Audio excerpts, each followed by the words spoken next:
সূরা বাসার ৩৪ নম্বর আয়াতে বলা হচ্ছে, "ইয়াউমা ইয়াফিরুল মারউ মিন আখি" সেদিন পলায়ন করবে মানুষ তার ভাইয়ের কাছ থেকে। সো আমরা ৩৩ নম্বর আয়াতেই দেখেছি শুরু হয়েছে কিয়ামতের দিনের বর্ণনার মাধ্যমে যে কঠিন একটা আওয়াজের মাধ্যমে কিয়ামতের দিনে শুরু হচ্ছে। এবং এখানে আমরা দেখি যে এই ইয়াউমা ইয়াফিরু যে এটা হচ্ছে এমন একটা দিন সেদিন মানুষ তার ভাইয়ের কাছ থেকে পলায়ন করা শুরু করবে। সো এখানে আল্লাহ সুবহানাহু ওয়া তাআলা আ আ ব আ দেখাচ্ছেন যে আম যাদের জন্য সে জীবনপাত করেছে, যাদের জন্য এই দুনিয়াতে এসে এমন কোনো কাজ নেই যেটা অন্যায় জেনেও সে করেছে শুধুমাত্র তাদের সন্তুষ্টির জন্য, আজকে দেখা যাবে সে তার সেই আত্মীয়স্বজন বা সেই প্রিয়জনদের কাছ থেকে সরে যাচ্ছে। কারণ সেই দিনটা হচ্ছে এত ভয়ংকর, এত মহাসংকটের যে সেদিন অন্য সমস্ত কিছুই তার কাছে তুচ্ছ মনে হবে। সো এখানে যে শব্দটা বলা হয়েছে ইয়মা, সেদিন। সো কোন দিন? সেটা হচ্ছে কিয়ামতের দিনের কথা বলা হয়েছে। তারপরে বলা হচ্ছে ইয়াফিরু। ইয়াফিরু শব্দটি এসেছে ফাররা শব্দ থেকে, ফা-র। সো ফাররা শব্দের অর্থ হচ্ছে দৌড়িয়ে যাওয়া। সো দৌড়ানো হচ্ছে এটা এমনভাবে দৌড়ানো যখন তুমি কোনো কিছুর থেকে দৌড়িয়ে যাও এমনভাবে যে সেই জিনিসটাকে তুমি ভয় পাও। সে কারণে সেটার ভয়ে সেটার হাত থেকে বাঁচার জন্য তুমি দৌড়ে যাচ্ছ। যেমন কুকুর যখন দৌড়ানি দেয়, সে কুকুরের হাত থেকে বাঁচার জন্য আমরা যে প্রাণ ভয়ে দৌড়াতে থাকি, সেই প্রাণ ভয়ে দৌড়ানোটাই হচ্ছে ফাররা। সো বলা হচ্ছে ইয়াফিরুল মারউ। সো এই যে এখানে আ মানুষ যে দৌড়ে যাবে, সে দৌড়ে যাওয়ার কারণটা কি? সো এখানে আমরা দেখি যে এই দৌড়ে যাওয়ার ২ টা কারণ থাকতে পারে বলা হয়েছে। তাফসীরকারগণ বলেছেন, একটা হচ্ছে যে যাদের কাছ থেকে সে দৌড়ে যাচ্ছে, সে হয়তোবা তাদের সাথে এমন কিছু করেছে যে তাদের সাথে জুলুম করেছে বা তাদের অধিকার সংরক্ষণ করে নাই, তাদের সাথে খারাপ ব্যবহার করেছে। সে কারণে হচ্ছে সেই ভয়ে সেদিন সে দৌড়ে যাবে। অথবা আরেকটা কারণ হতে পারে, দ্বিতীয় কারণ যেটা যে যেহেতু সে তার প্রিয়জন বা কাছের জন বা পরিজন, সে কারণে হচ্ছে সেই পরিজন আজকে তার কাছ থেকে শেয়ার চাইতে পারে যে তারও খারাপ অবস্থা, এখন তাকে রক্ষা করার জন্য তার কাছ থেকে আমলের ভাগ চাইতে পারে এবং এই আমলের ভাগ দেওয়ার ভয়ে সে তখন তার কাছ থেকে দৌড়াতে থাকবে। সো আমরা যদি চিন্তা করি যে এখানে কি বলা হয়েছে যে সে তার ভাই থেকে দৌড়ে যাবে এবং পরবর্তীতে আমরা দেখব যে খুব ক্লোজ রিলেশনশিপের কথা এখানে বলা হয়েছে, তাদের থেকে সে দৌড়ে যাবে। সো আমরা যখন বাইরের মানুষের সাথে মেলামেশা করি তখন দেখব যে তাদের সাথে সুন্দর ব্যবহার করাটা কিন্তু অনেক ইজি। যে তাদের সাথে দেখা হলো, তাদের সাথে হাসি মুখে কথা বলা, তাদের সাথে সুন্দর শোভন আচরণ করাটা অনেক কঠিন। অনেক সহজ।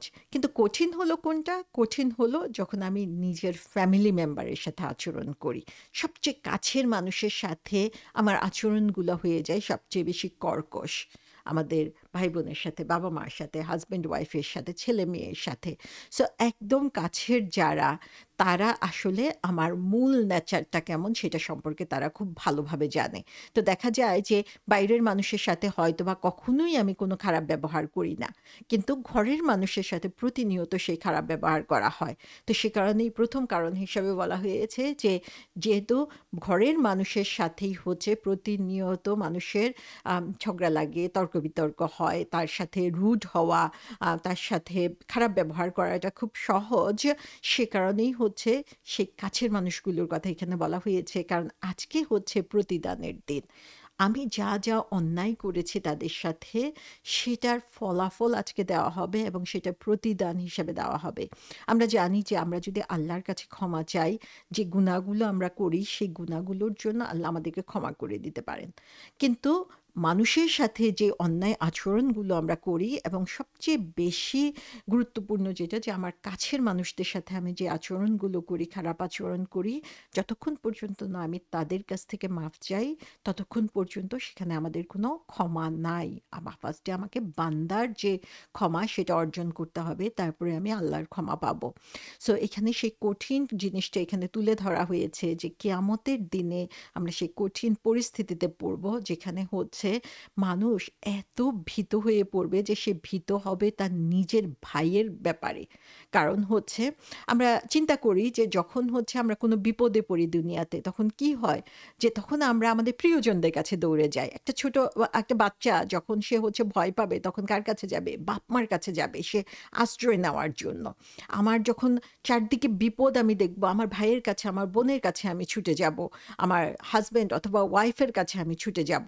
কিন্তু কিয়ামতের দিনের বিভীষিকা হচ্ছে এত কঠিন, সেদিন আপনজনদের থেকে সে দূরে সরে যাবে এবং প্রাণ ভয়ে দূরে সরে যাওয়া এই ইয়াফিরু শব্দটা দিয়ে আমরা দেখতে পাই। এবং তার কারণ এটাই যে আমরা আ আমাদের পরিজনদের সাথে হচ্ছে মোস্ট অফ দ্যা টাইম আমরা কাটাচ্ছি। আমাদের পিওর নেচারটা তাদের সামনে উন্মোচিত হচ্ছে এবং তাদের সাথেই তাদের অধিকার হরণটা আমাদের দ্বারা সবচেয়ে বেশি হচ্ছে। এবং সে কারণেই হচ্ছে যে সে কিয়ামতের সে কঠিন সময়ের কথা আল্লাহ সুবহানাহু ওয়া তাআলা তুলে ধরছেন যে এটা এমন কঠিন একটা দিন হবে যে সেদিন তার ভাইয়ের কাছ থেকে সে দূরে সরে যাবে। সে তার অধিকার হরণের ভয়ে অথবা তাকে এখন সাপোর্ট দিতে হবে। তার আমলে ভাগ বসাতে পারে এই ভয়ে তার কাছ থেকে দূরে সরে যাবে। এবং এখানে বলা হচ্ছে ইয়াফিরুল মারু। মারু শব্দটার অর্থ হচ্ছে যে হচ্ছে এমন একজন পার্সন আসলে যে সাহসী, যে হচ্ছে অন্যের দায়িত্ব নিজের কাঁধে নিয়ে নেয়। এ ধরনের মানুষকে হচ্ছে মারু, ইমরু শব্দটা থেকে এসেছে। সে হচ্ছে সেলফলেস, যে নিজের জন্য কাজ করে না, অন্যের জন্য সবসময়ে কাজ করে আসে এবং অন্যের জন্য সে নিজের ভাগটা গিভ আপ করে দিতে কখনোই কুণ্ঠাবোধ করে না। আমরা এরকম মানুষ দেখি যে সংসারে যে আ আ স্ত্রীর ভালোর জন্য, স্বামীর ভালোর জন্য, সন্তানের ভালোর জন্য, বাবা-মায়ের জন্য তারা হচ্ছে কি করে নিজের ক্ষতি হোক তারপরেও হচ্ছে তারা অন্যের উপকার করার জন্য এগিয়ে আসে, অন্যের ভালোর জন্য তারা এগিয়ে আসে। এবং সেই ধরনের একজন মানুষ যে হচ্ছে অল দ্য টাইম হেল্পফুল, যে হচ্ছে নিজের ভাগটা ছেড়ে দেয় অন্যদের জন্য, সেরকম একজন মানুষ দৌড়ে পালিয়ে যাবে। সুবহানাল্লাহ! একবার আমরা চিন্তা করি যে সে অন্য সবার মতো না। সে স্বার্থপর না। দুনিয়াতে সে ছিল নিঃস্বার্থভাবে নিজের ক্ষতি হলেও অন্যের ভালো করার জন্য চেষ্টা করেছিল। সেরকম একজন মানুষ সেদিন দৌড়ে পালিয়ে যাবে তার ফ্যামিলি মেম্বার থেকে। তাহলে কত কঠিন হবে সেই অবস্থাটা আমরা একবার চিন্তা করে দেখি। সো এখানে আমরা আল্লাহ সুবহানাহু ওয়া তাআলা প্রত্যেকটা শব্দ দিয়ে আমাদেরকে আসলে বুঝিয়ে দিচ্ছেন যে আ সেদিনের যে কঠিন অবস্থা হবে। আজকে আমরা যতই আমাদের আত্মীয়স্বজনের জন্য অন্যায় করি না কেন, দেখা যায় যে মেক্সিমাম গুনাহগুলো কেন আমরা করে থাকি? আমার সন্তানের জন্য, সন্তানের ভালোর জন্য দেখা যায় হালাল হারাম তোয়াক্কা করি না। সন্তানের ভালোর জন্য অন্যায়গুলো আমি করে ফেলি। আমার স্ত্রীর জন্য, আমার স্বামীর জন্য আমি অন্যায়গুলো করে ফেলি। আমার বাবা-মার জন্য। সো এই যে আমরা দুনিয়াতে নিজেদের স্বার্থ বিসর্জন দিয়ে তাদের জন্য কাজ করি, কিন্তু আখিরাতের দিনে কি হবে? আখিরাতের দিনে আসলে আমরা সেই কঠিন অবস্থার মধ্যে পড়ব যখন অন্যের কথা চিন্তা করার সুযোগ থাকবে না। ন্যাচারালি আমি হচ্ছে নিঃস্বার্থভাবে কাজ করি। কিন্তু সেদিন অন্যের স্বার্থ নিয়ে চিন্তা করার মতো সুযোগ কিছুতেই আমি পাবো না। কারণ তখন আমার অবস্থাটা হবে কি? আমার অবস্থাটা হবে নিজেকে নিয়েই আমি ব্যস্ত হয়ে যাব।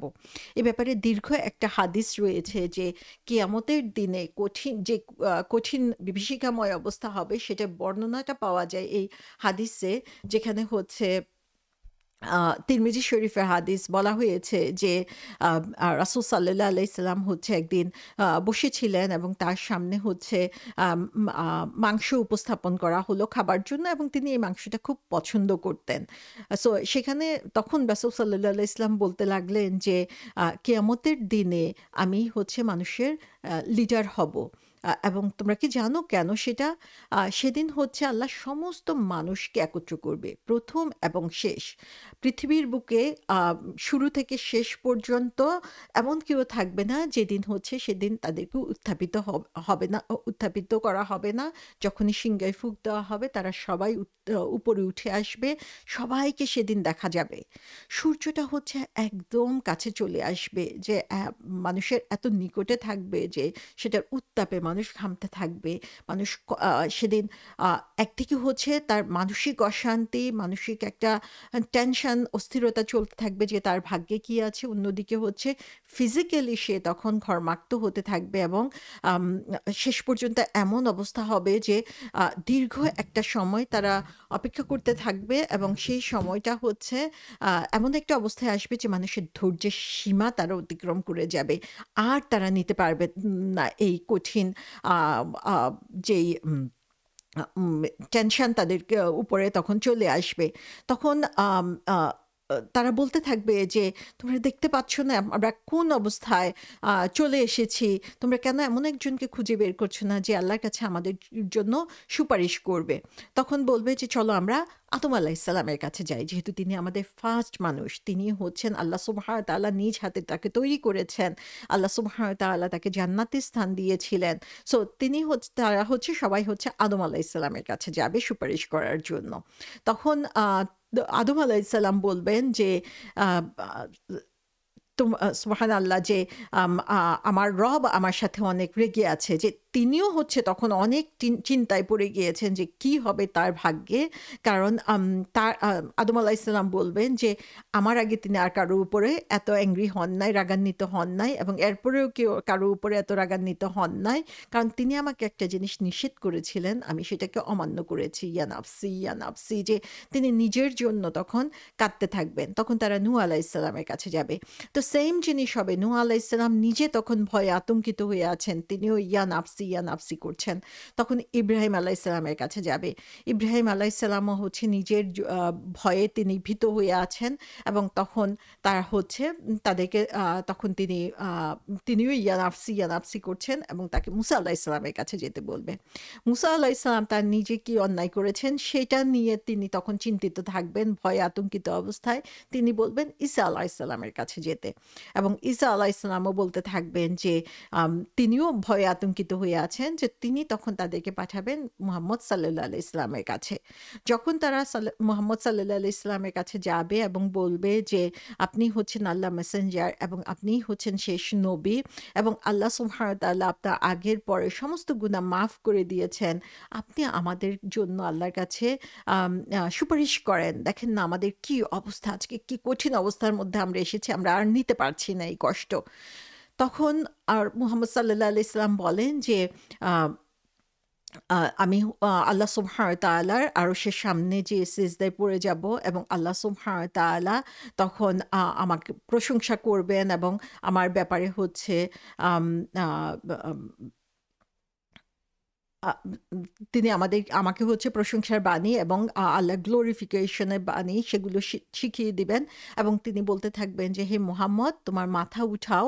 আম তুমি যা চাইবে আমার কাছে তুমি চাও এবং আমি তোমার সুপারিশকে কবুল করে নিব।" তখন রাসূল সাল্লাল্লাহু আলাইহি ওয়াসাল্লাম তার মাথা উঠাবেন এবং বলবেন যে, "হে আমার লর্ড, হে আমার রব, আমার উম্মাহ, হে আমার রব, আমার উম্মাহ, হে আমার রব, আমার উম্মাহ।"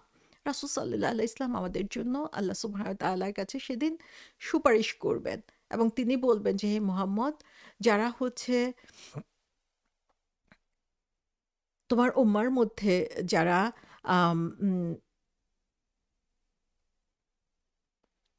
রাইট পিপল ছিল, যারা হচ্ছে সঠিক পথে ছিল, জান্নাতের পথে ছিল, তাদেরকে তুমি হচ্ছে সেদিকে গাইড করো।" তখন রাসূল সাল্লাল্লাহু আলাইহি ওয়াসাল্লাম বলবেন যে, "যার হাতে আমার আম সোল, আমার রূহ আ what is between every two gateposts in paradise is as what is between Makkah and Hajar and what is between Makkah and Busra." So এই যে প্রত্যেকটা গেট দিয়ে যে ঢুকবে সেই গেটগুলা কত ওয়াইড হবে, প্রশস্ত হবে সেটা রাসূল সাল্লাল্লাহু আলাইহি ওয়াসাল্লাম বলছেন।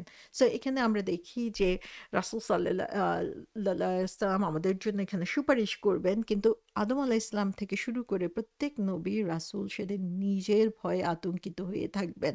সো যেখানে নবী রাসূলদের সে কঠিন অবস্থা হবে, আমরা একবার চিন্তা করি যে কতটুকু কঠিন, কতটুকু আম অ অ অসহায় অবস্থায় আমরা সেদিন থাকবো, যে সেদিন আমাদের চরম অবস্থাটা কিরকম হবে এবং সেই কঠিন সময়ে আমরা কি আসলেই রাসূল সাল্লাল্লাহু আলাইহি ওয়াসাল্লামের সুপারিশ লাভ করতে পারবো?